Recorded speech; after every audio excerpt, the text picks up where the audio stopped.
Are you ready for a reboot? Welcome to the Sheila Mac Show, reality at its finest. History reminds us those hit hardest often become the change makers. This year, we've all hit crazy economic, social, and emotional rock bottoms. We all get knocked down. Something hits globally, locally, personally. It affects our health, finances, our relationships. We have to recreate a business or career. Each show, Sheila and her special guest will be sharing their reboot stories, guiding you with real solutions to upgrade and up-level emotionally, mentally, physically, spiritually, and financially. Here on NBC's KCAA Radio. If you're ready to pull yourself up by the bootstraps and bra straps, enjoy a listen. Here's Sheila. Welcome to the Sheila Mac Show, reality at its finest. Here we have real people sharing real stories and actionable steps to help you reinvent, rebuild, and reboot your business and personal life on your terms. I'm your host, Sheila Mac, and today we have special guest, Ben Winter. Ben certainly hasn't been idle in life. A couple years out of college, he has started doing things and going places he never would have expected, from traveling to personal growth to marriage and child to divorce and parenthood to entrepreneurialism and inspiring others. Ben has flown an airplane on his own and has been scuba diving in the Galapagos. He has seen the animals in Tanzania and has traveled all over Europe with a 6-month-old child in tow.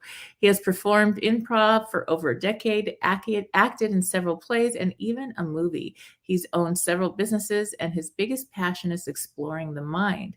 In all of his personal growth work, the one constant was that it all stems from the mind. So between personal growth and improv, he found this weird realm called expectations. And we are going to learn more about expectations in our discussion now. So welcome to the show, Ben. Thanks for having me. And I like to start off this show.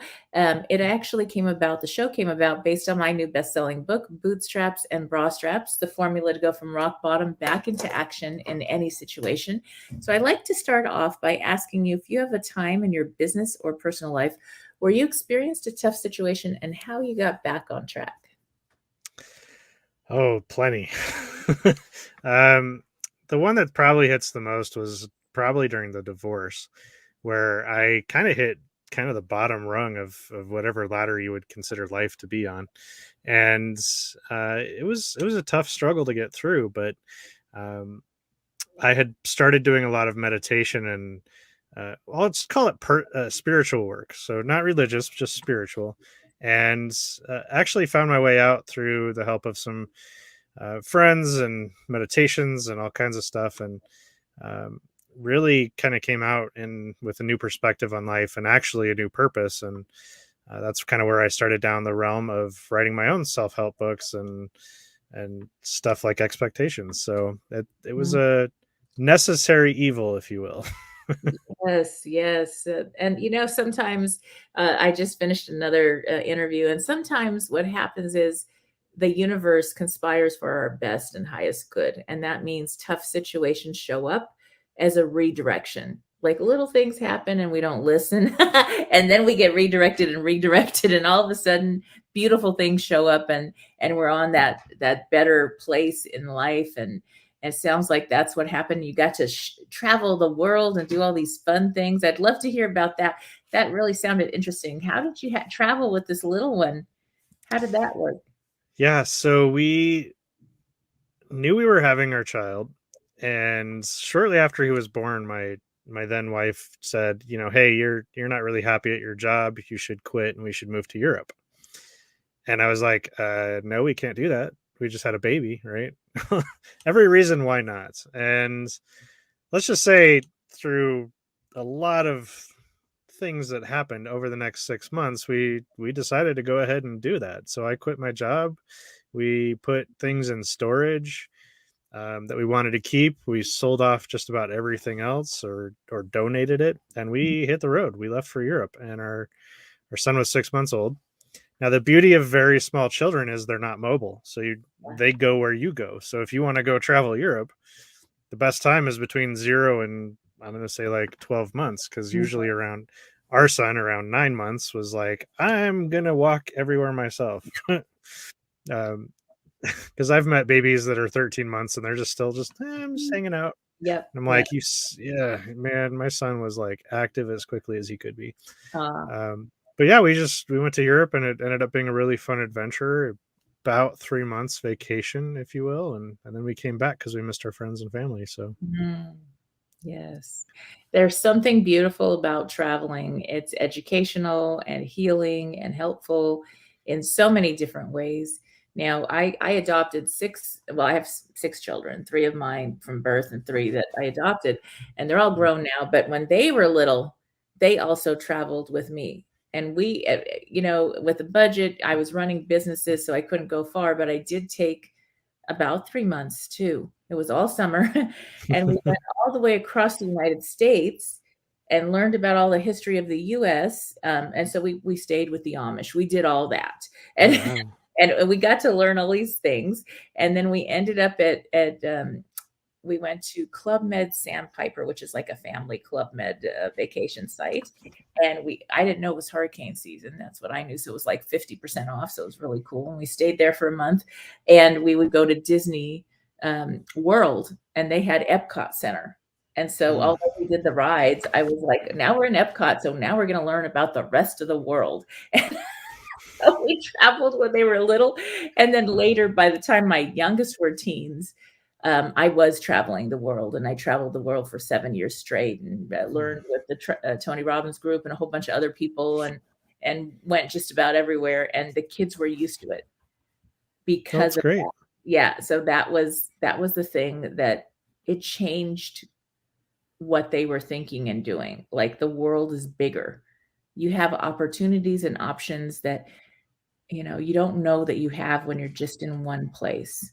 For sure. And now with everything locked down, and travel restrictions, all these crazy things going on, aren't you glad you did some travel time? Well, Absolutely. so there's something in not waiting for everything to be perfect to go do whatever it is you're called to do. Agreed. Very much so. Don't wait. Just take action. So now I'd love to hear about, so you went through a tough divorce, and that affects every part of our lives. When we go through something in one area of life, it affects our business, it affects our finances, it affects everything. And then you rebuilt, and you got into personal development, and you created a book and a program. I'd love to hear more about that. Yeah, so when I was going kind of through that spiritual journey, I had this idea of teaching improv to the masses, if you will. So corporate groups, training, team building, any group that wanted better communication. Because I noticed that when I was doing improv, the people that I was on stage with, there was just a higher level of trust with them than any other group that I was around, because we all knew the rules of improv and we all practiced them. So they were all kind of top of mind for us. And since we all live a life of improv, because nobody wakes up with a script, then, the same rules apply. And I use them all the time, every day. And for me, it's mostly subconscious at this point, but it's something that people can learn and use. And so I wrote my first book called Living Unscripted, based off of that. And I said, all right, people are going to hire an author, so I'm going to become an author, right? Oh, yes. It's not going to be good enough that I have this program. I'm going to be an author too. And that was probably the easiest book I've ever written, because it just flowed right out, because I already knew the content. I knew the vision. It was easy.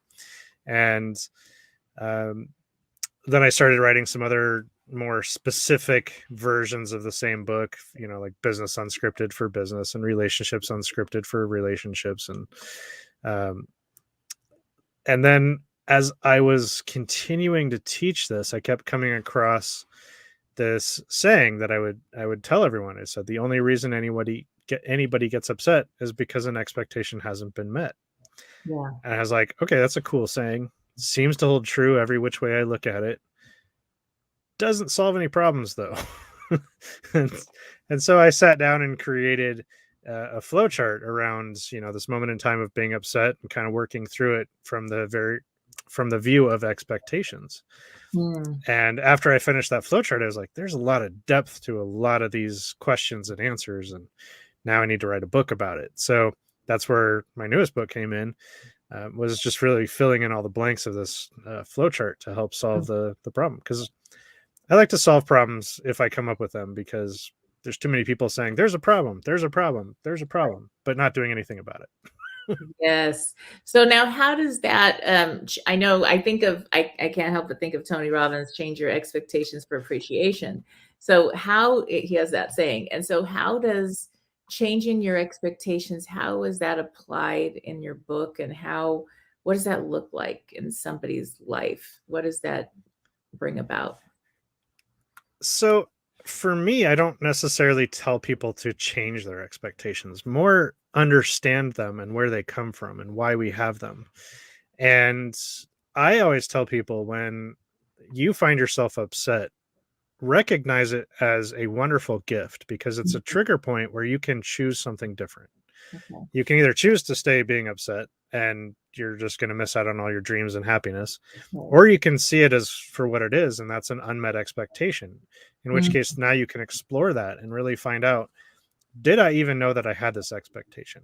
Because sometimes we don't even know we have it until we're upset by somebody or something not meeting that expectation. Yeah. You know, you get into a marriage and then all of a sudden it's like, well, they're not doing what I thought they should do in this marriage. Oh yeah. Only I didn't know what I wanted from this marriage until it's now not going met, right? Yes. Yes. So it becomes this new program that you get to discover about how you think life and the universe should work. And so it's not about necessarily changing that expectation. It's understanding it, deciding if it's something that you actually truly want in your life. And then if it involves somebody else, is it time to share that expectation? And is that expectation reasonable? And also, what are their expectations? Because they may or may not match. And so to change your expectation, you have to first know what it is. So to some extent, yes, you can change your expectations, but you have to understand why you have what you have in the first place before you can do that. This is so true. And I do some similar stuff with relationships. And there's these expectations, especially going into a marriage. That's a great point. And there's a whole bunch of question answers in my relationship portion of my book, because people have they may date one way and it may be wonderful. And it'd be like, wow, this is great. We could spend all our life together, just do these dating things. And then you get into you're like cohabiting, you're living in the same house, and then you raise a family. And what comes out is, well, this is what marriage looks like in my expectation.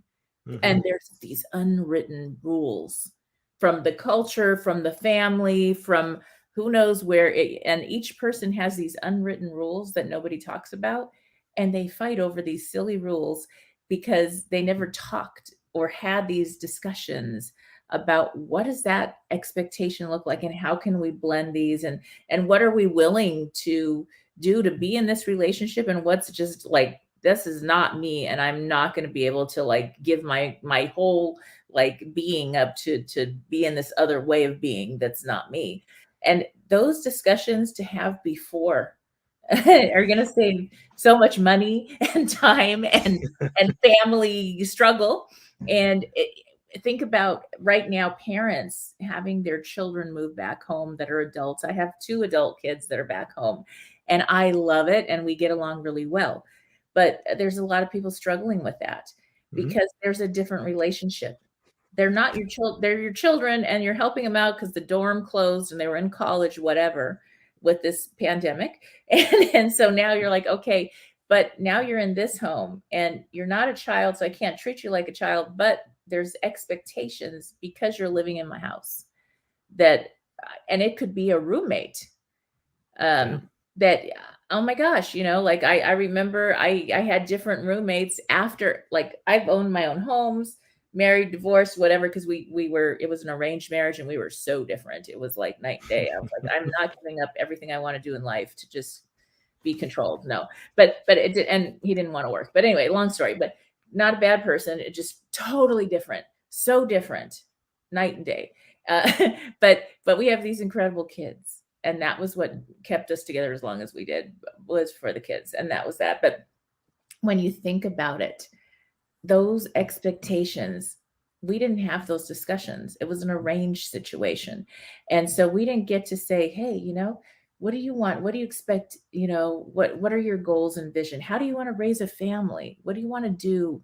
Are you going to work, or, oh, if I make too much money, you don't want to work, or whatever? These are certain, at what level is what you want to earn or be, or what religion you want to practice at home. If you have kids, you might have a combined religion, or you might, okay, we're going to do it this way. But those discussions are make or break. And that's for business too. So there's expectations of a business. When I hire people for my business, I have certain expectations that I'm very clear about. And I think that helps screen a lot of people that it wouldn't fit. And I don't really, I have VAs now, but I had 5 gift stores and over 200 employees at one point in my younger life while raising all these kids. And so I had to be very clear about my expectations, and then what I offered my employees was, it was more like a family. And there were, flex time, and there was a lot going on that was very modern. And this was 1993, I think it was, that I started with the first store. And so a long time ago, and I had 2 nannies that did childcare for the ladies that wanted to sell in the store but had babies, and all kinds of flex time and things. And I was like, I can't pay you more than this, but I can offer you all these things that you would want. And that's why it was like a family. But I expect during the holiday big sale, I expect you to be on board. And so is that. So it is expectations. That's huge. Yeah. And the other thing to keep in mind is, even if you have those discussions beforehand, the communication doesn't stop. There's always going to be something else. There's some nuance that changes, or a new situation that arises. So just because you had that conversation up front doesn't mean you stop having conversations about these things. Exactly. It is. It comes up almost every day, almost every week, when you think about it. And just, I think when you're able to have those honest communications, and it sounds like your book helps with a lot of that, is, pulling those expectations out and talking about them, maybe, or just realizing, oh, is that what it is? I mean, I know I didn't feel well for a while. I had a minor surgery things this last year, and I was mad at myself because I'm used to doing a lot. And even though everybody thought I was still doing a lot, to me, I wasn't meeting my own expectations. And I had that in my mind. I was like, oh, on journaling, I was like, wait a minute. What can I just love myself through healing? What if if a friend, a relative was going through all this stuff, I would be so kind to them. Why am I being so mean to myself? Why can't I give myself a minute, And it really helped me shift that talk in my head about, oh, like you could do so much more, and what, you didn't clean this whole section of the house because you worked 12 hours today and you don't feel good. Like, that's still, like, instead I changed it to, oh my gosh, you got so much done, you should be proud of yourself for what you could do instead of what you didn't do, which is a big expectation on ourselves. How does that play out in your book with self expectations? Well, this is the hard part for people to digest, is it's a practice. You have to practice. If you understand that most of how you think and feel and respond to the world is programmed into you, like 95% of it by the time you're 18. Mm-hmm. And I think 50% of it by the time you're 7, or something insane like that. If you remind yourself that it took you 18 years to be programmed, it's not going to take you 18 minutes to unprogram yourself. Or to change the programs.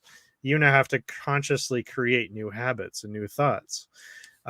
So loving yourself isn't just a one-time, I'm just going to choose to love myself, and now I'm done.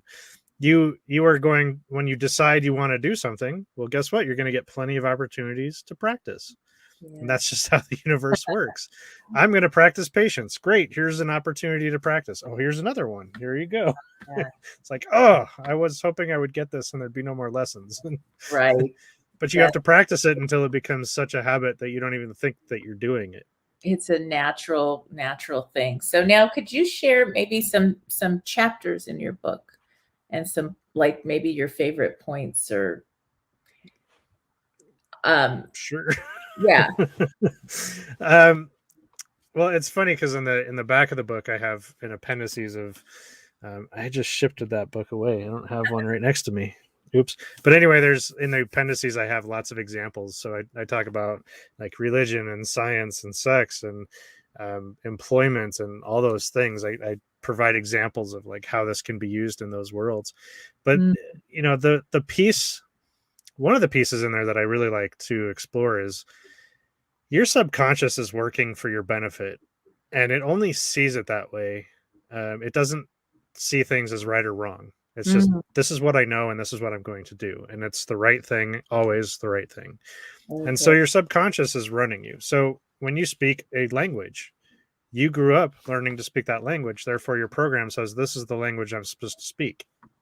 So when you start to fight that and you're working on a new language, your body's like, well, no, I already do this language. Or Mm. you know, in a relationship, you know, I'm supposed to be the provider and you're the one providing. Like, this isn't right. And now I'm fighting it. And the main reason for this is that the programming that you have doesn't want to be wrong, Mm. because all it knows is that this is the answer. This is what I know, and this is what I'm going to do.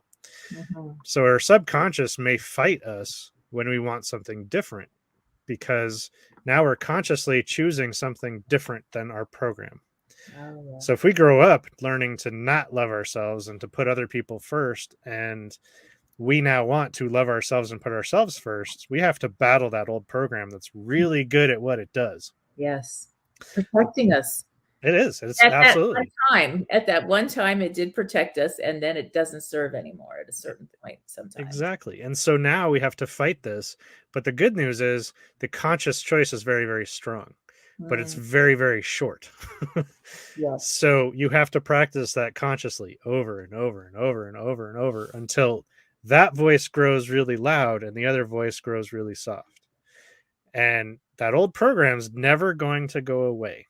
Mm. It may get so silent you forget that it ever existed, but it's still there. And every Right. now and then some situation will come up. It's like, hey, I'm still here. It's like, great, go sit down. Yeah. You know, people will look at me nowadays and they're like, when I tell them that I had no self-confidence and I was like the shy kid in high school and college, they're like, you, what are you talking about? Well, I've practiced for many, many, many, many, many, many years on ways to have self-confidence and be confident in myself and my actions. And, you know, yeah, every now and then it's that little voice says, Ben, are you sure? Are you sure you're Yeah. good enough for this? Yeah. Right. And I'm like, yeah, sit down. Uh-huh. I got Definitely. this. Yes. And that's the big misconception that a lot of people have when they start down the personal growth journey. It's like, I'm going to read this book and I'm going to be cured. Well, now, first of all, you're not curing anything. You're just changing a paradigm. Yeah. And second, you're reading something that you're supposed to practice over and over and over and over and over. So whether you do Tony Robbins, whether you read books, whether you know, do this course or that course, who cares what you're doing as long as you're moving forward and practicing what is being taught. Like my flowchart, it's not a one-stop shop, but if you find yourself being upset and you follow the flowchart, and you find yourself being upset and follow the flowchart and over and over and over, eventually the amount of time that you're upset shrinks down to almost nothing, and it actually starts to reverse itself, because then you start to recognize expectations going unmet before it actually becomes a problem. Mm. So then you're able to talk to yourself or the people around you and say, hey, before I get upset, Right. I forgot to tell you that I have this expectation of you. Mm. So that's my bad in not communicating up front. Now let's have this dialogue and talk, because I don't want to be upset and I don't want you to get upset, and so on and so forth. Yes, yes, that's so true. So it's really, to me, it sounds like kind of like a brain thought rewiring in a way, because the more you practice, then that becomes the conscious and the subconscious. It's an automatic thing, but it's something that, we can rewire our brains, and it takes so much effort to. I know, I lost a child, one passed away, he was 22, and it was December 2019. It was really hard. He had a heart condition, and, when you go through something like that, especially as a mom, your brain, it doesn't matter if it's a car accident, a loss of a loved one, whatever tragedy, your brain will keep going. Like you'll replay the whole sad part or the difficult part. And I was aware, oh man, I don't want to live there. And I don't think my son would want me to live there. And I don't want my other kids to be stuck there either. And we would talk about, okay, now go to the better happy thought. Now, how can we kind of flip that thought? So, and it was so much work, like just to get up out of bed. And then, you know, and you give yourself credit, and then you do a little bit more, and having gratitude. And so it was a lot of work, that awareness of our brain and how we can go get stuck. I don't know if you've ever met someone who's stuck on something that happened 20 years ago. Yeah. And they literally, there's different between it happened and I'm going to use it for good, and it's a reality. And yes, you honor your emotions through something, but there's also, it happened and 20 years ago, but I'm still there. And that's the difference, where you never got to put that down and live your life. You're stuck in whatever that was. Yeah. I mean, it's the same thing with being upset. You can choose to stay upset. Yeah. And that can last for years, or you can do something about it. Right. So that's the beauty of it, is you can recognize those moments in time. I'm upset. I'm pissed off. But wait, I have a choice here. Yes. And that's huge. I mean, if you take nothing else out of it, just knowing that, your life can change drastically. Yeah. And it's I think, like Wayne Dyer, stimulus and response, there's the choice in between those two. And that's kind of like the flow chart you have, like this whole, like, awareness. Oh yeah, I do get mad often. Or, oh yeah, I am upset all the time at this person or this situation. And to be able to change that. And so your book is like a guide to being in control of that, with using your program and your map to retrain and get to that point where you don't have to live there anymore. Yeah. Yeah. Well, the way that I've approached it is, you know, Einstein said you can't solve a problem at the same level it was created. So the interpretation that I've taken from that is that you can't solve an emotional problem emotionally. And that's why people turn to exercise. That's why they turn to religion or spirituality, meditation. That's why they sometimes turn to, like, turning it into a mental problem. Yeah. Where you solve it mentally. And that's kind of what I've done with a flowchart. A flowchart is a very mental process for an emotional issue. And so if you can take yourself out of the emotion just long enough to do something else, you can change that response. So yeah, Wayne Dyer, I'm sure, I haven't read that book, but I'm sure it's very much similar in the same process. And you got to take that moment in time and respond versus react. I'm sure is a big piece of that.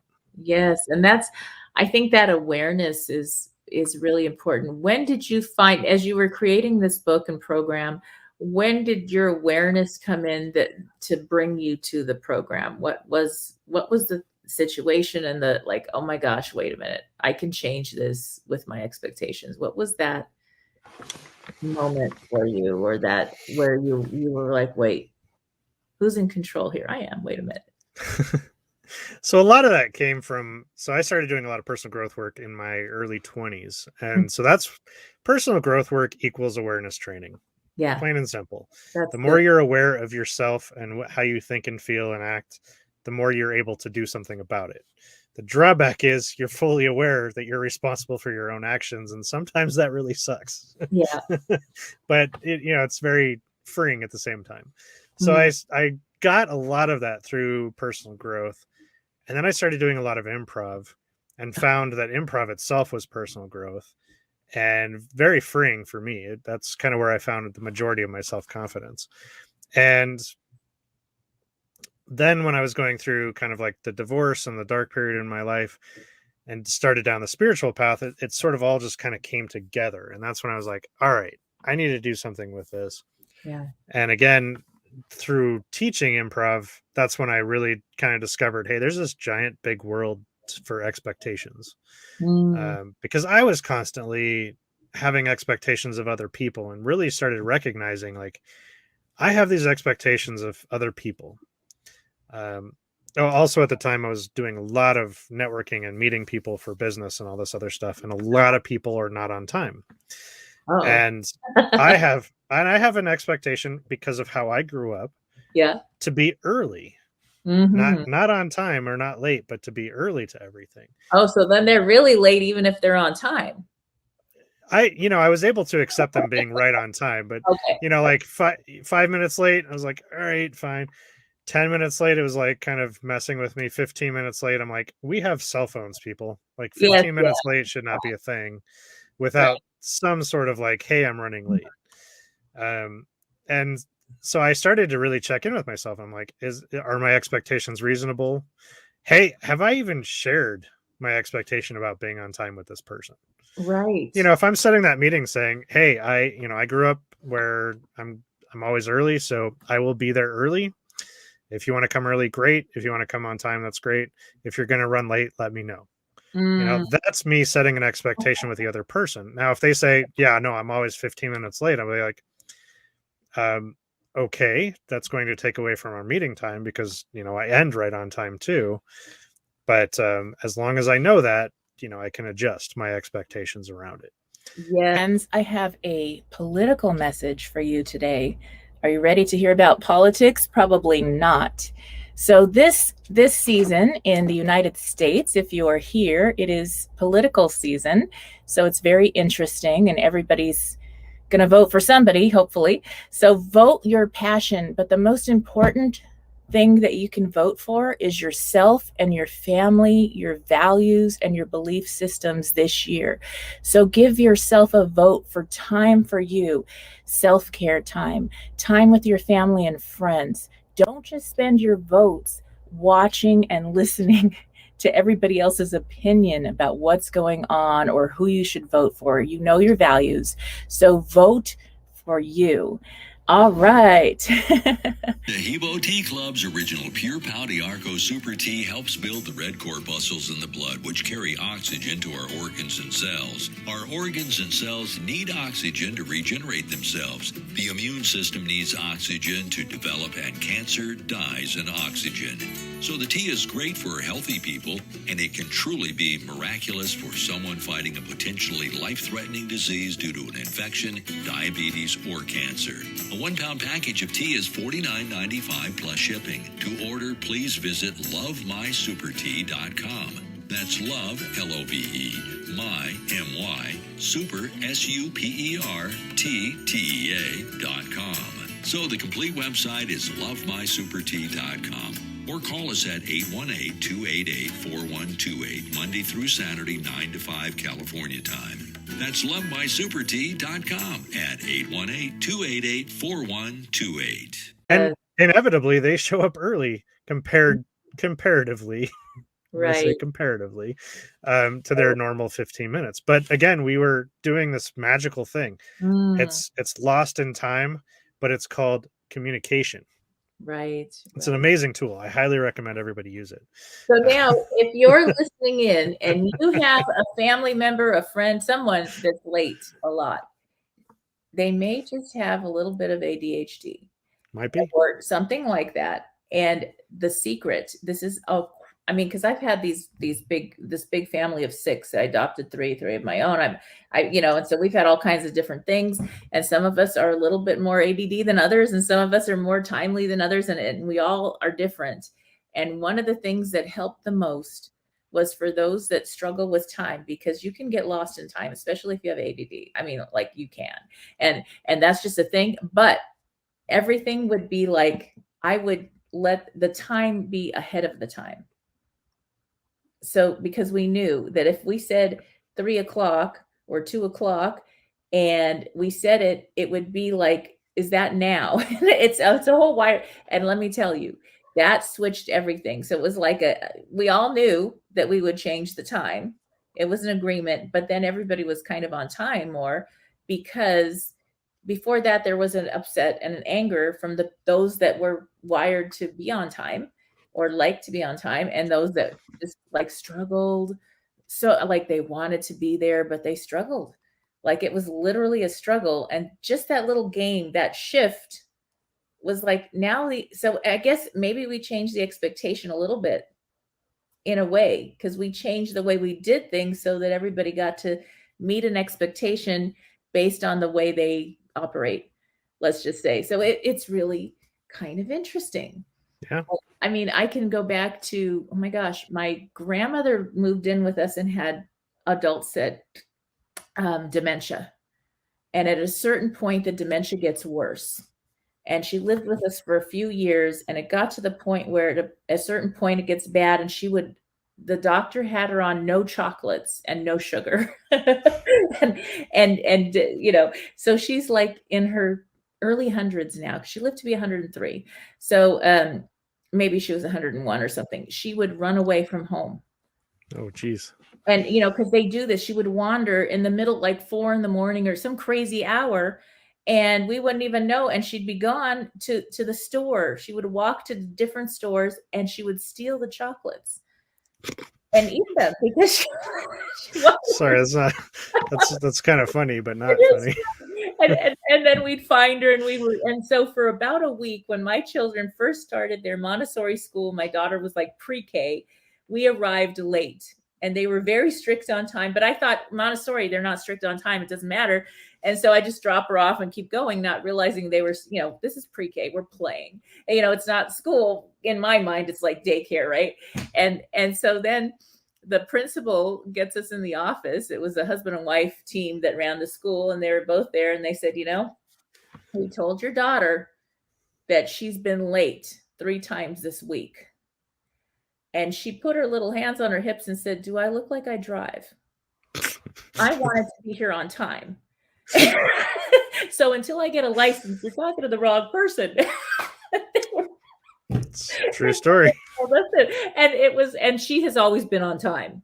And she has always, this is, bless her brain. She works things out. She's got it. I mean, that's just the way she's always been. And it was beautiful. And then they talked to us, and we actually got to place Grandma really close to that school in our house, in a beautiful home that she had dinner at home, and then she'd go to her home so that she didn't escape and get hurt or whatever out there stealing chocolates. So it's that little difference. And even think about that school, they were talking to the wrong person. Yeah. And my daughter was like, hey, you know what? I'm just not taking this right now. And the first thing she did when she was old enough to drive was, she was like, I got my license. I saved up. I bought my own car. I'm going to be everywhere on time. It was stuck in her brain from that experience. So that's something that, isn't that crazy how that happens?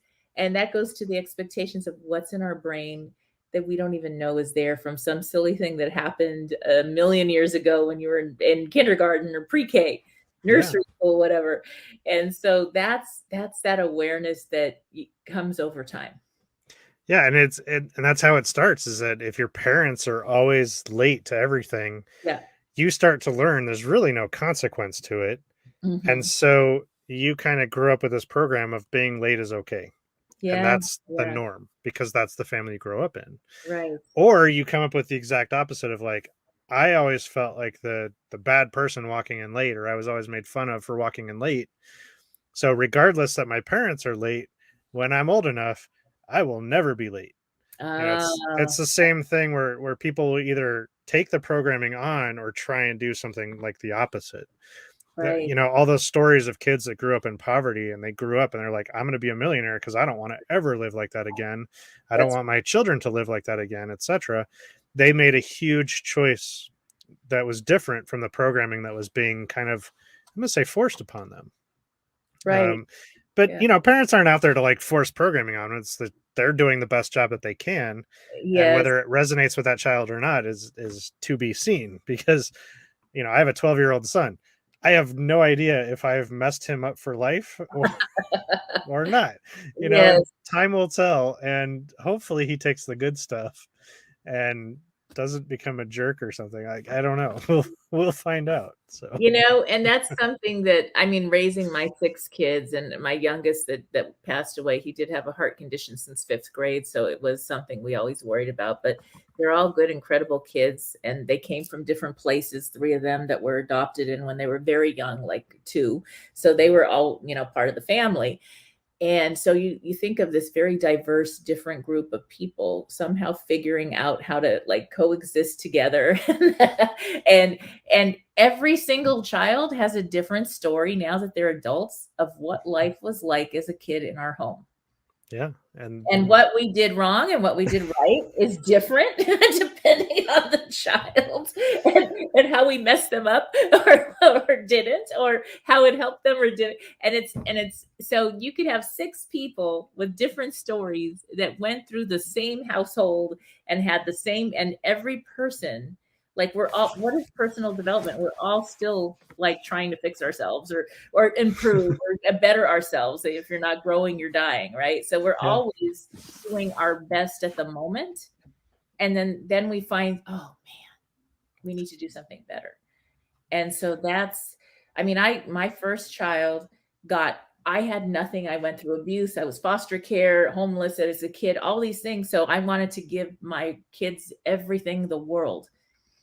And I did, best education, best opportunities, travel the world with me, everything.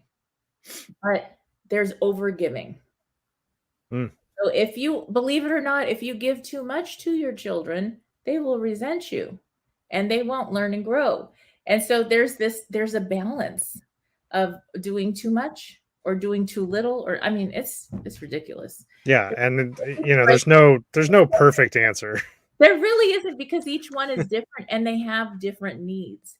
I had, out of those kids, imagine 3 of them did great in a certain type of school. The others, so some were more ADD, whatever. They needed Montessori. They needed Waldorf schooling. They needed to be free. And the others, oh, my daughter was so happy. She's the only girl, all boys. And she was so happy when she got to go to Catholic school. We're not Catholic, but she got to go there, and they're very like strict, and everything is very regimented. And she was in 7th heaven. It was like, thank goodness that Montessori stuff was all over the place. I just want to have, straight A student, and then lots of, and she was into sports. But that's the difference. It was her, that was her place. That was the best for her. Now, if I put the other, like one of my others in there that couldn't sit in that chair for 5 minutes, he was a failure in that school. Right. But in the Montessori school, he was a straight A student because he was learning, and he had a photographic memory and could just learn everything. Just, he needed to learn differently. So that's accommodating, and that's for grownups too. It's not like we graduate school and all of a sudden we're a desk person or we have to be a speaker. Whatever we're doing, we have to be aware of those tendencies, and that's our own. I guess that gets back to the self expectation. Yeah, there's so many inputs in our life when we're kids. There's TV, there's friends, there's people at school. Sometimes we'll hear the same thing out of one person's mouth and interpret it differently. Yes.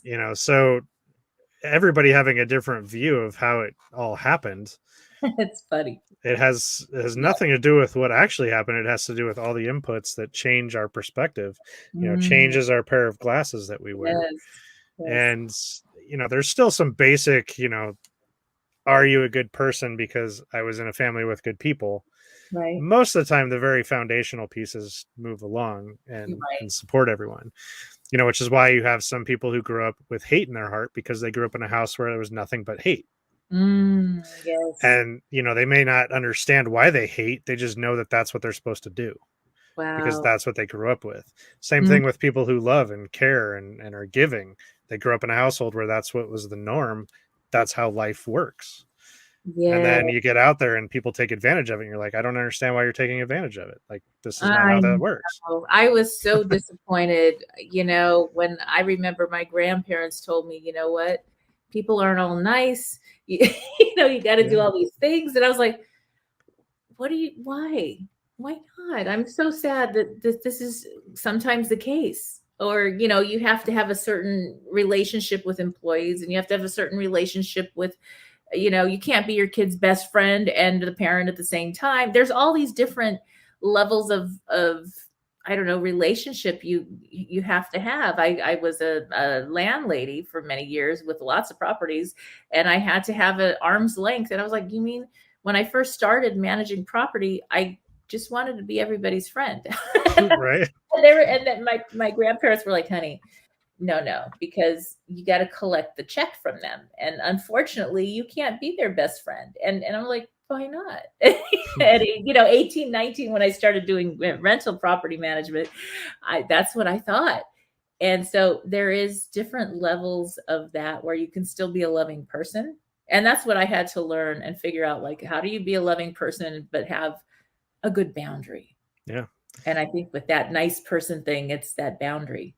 And boundaries are expectations. So they're kind of interchangeable. It's like, this is my line, and this is what I expect from you to stay on that side of that line. And if you cross over, this is what you can expect to have happen. Yes. You know, and that's what a boundary is. And then we usually beat ourselves up because we moved that line back because somebody crossed it. Right. And so now we're upset with ourselves instead of them. Yes. So like as a landlady, when I was a manager of many apartment buildings and such, when I was younger, and I was running the store and doing all that. But I had, the line is the lease, whether it was commercial or residential, it's a lease. This is a lease agreement. This is the line. And if I don't follow it and let somebody break the rules and don't pay the rent, don't do this and all this stuff, and they don't follow the line, then, or they don't do the maintenance they're supposed to do, whatever, or I don't do my part of maintaining the place, then the line is broken and the lease is broken and there's a legal problem. And that's kind of, but in relationship, you don't get a lease. Like, you get a marriage license, sure, but you know, like, you need to write that stuff out. Like, we need to talk about this beforehand, because that clarification can really say, oh, okay, you know what? No deal. No. Or, you know what? Yeah, we need to renegotiate. We need to have an amendment on this thought, because in this contract, in this marriage, we need to amend that idea, because that's not going to work for us. And I think that's kind of a cool thing to do. I mean, it's so important to do if you can, if you're having trouble, if you can have, you know, read your book, talk to somebody, a relationship coach or somebody to help you to decide if you can come to new terms. Absolutely. I mean, or, you know, not. You mentioned a lot of items like contracts and stuff. I mean, lawyers, as much as we all like to hate lawyers, they are really good at setting expectations. They're like, if this happens, this happens. If this happens, this happens. Are you in agreement? Yes, sign here. You know, if you're not, let's talk, let's negotiate, let's change the contract so we're all in agreement. You know, buying a house, that's a contract. You know exactly what's going to happen when you buy that house, if you choose to read it all. Right. Most of the time it's explained to you in you know, kindergarten terms, but contracts are expectations. You know, laws are expectations. You know, we expect you to follow the speed limit. If you don't follow the speed limit, you're going to get a ticket. Right. You know, nobody should ever be upset about getting a ticket if they know that they broke the law. Yes. You know, what they're upset about is that they got caught. You know, like, oh, well, I was speeding because I wanted to be on time. And now I'm going to be late because you pulled me over. And it's like, well, now you're really late. Now you're really late. Now you have an excuse. You got yourself a ticket to show them off. So you're good. Oh, yes. So that's, you know, it's all wonderful stuff if you choose to look at it that way. You know, a lot of people have a negative connotation to expectations. And the main reason for that is that the expectations that are met on a daily basis, we don't think twice about them. It's only when we have an unmet expectation do we really recognize, oh, there was an expectation there. So because we're more aware when we're upset, we just have this negative connotation that expectations are a bad thing, but they're just a thing. They're not positive or negative. You know, there's plenty of expectations that we have on a day-to-day basis that work in our favor. Like, wake up in the morning, I expect the the electricity to be on, the refrigerator to have the food cold. I expect to be able to walk from one room to the other. As we get older, we're like, why is my knee hurt this morning? Like, what? I wasn't expecting my knee to hurt this morning, right? Yeah. But on a day-to-day basis, if you're healthy and you walk from one room to the next, you don't think twice about the expectation of, I'm a healthy person.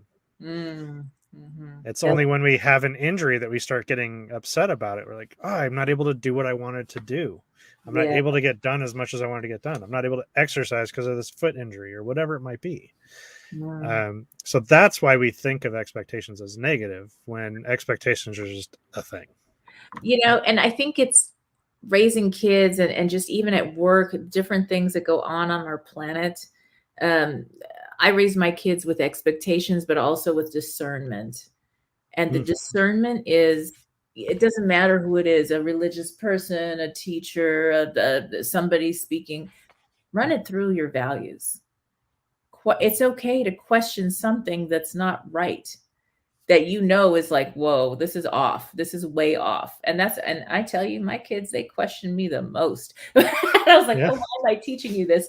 But it was good, because now when they have, going through the college years, let's just say, and you get the peer pressure and the group and the expectations of that type of, okay, we expect you to go party and do all these, and you can run it through your own discernment and say, you know what? No, that's not for me. We'll go play sports together and we'll go do these things together, but that I'm going to just not go do that.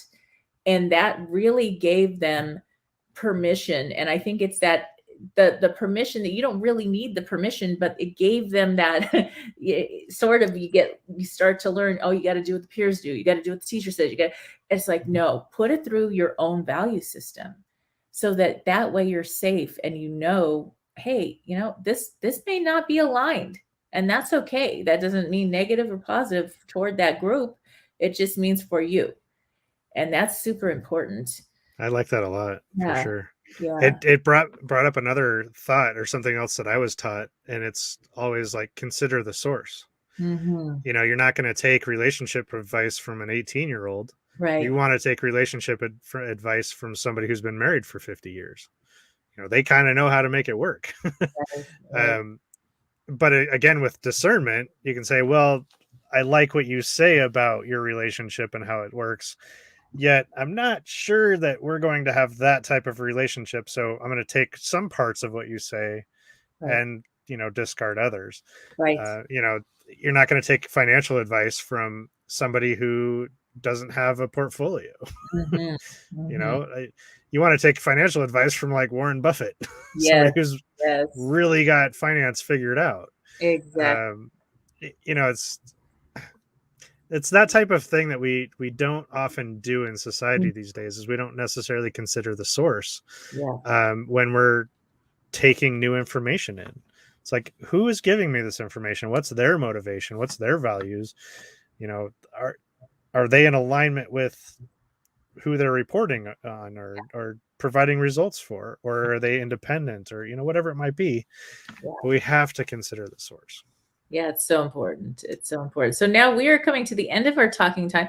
So I'd love for you to share where people can connect with you more, and also where they can get your books and programs. Easy enough. I would recommend everybody go to havingexpectations.com. And you can get the flowchart we've been talking about for free. There's links to my books, to social media, all that fun stuff. So havingexpectations.com. All right. All right. Thank you, Ben, again, for being a special guest on the show. Yeah, thanks for having me. This has been great. All right. And for those tuning in, we'll be back after these messages. Stay tuned. If you are just tuning in, this is NBC's Sheila Mac Show here on KCAA Radio, the station that leaves no listener behind.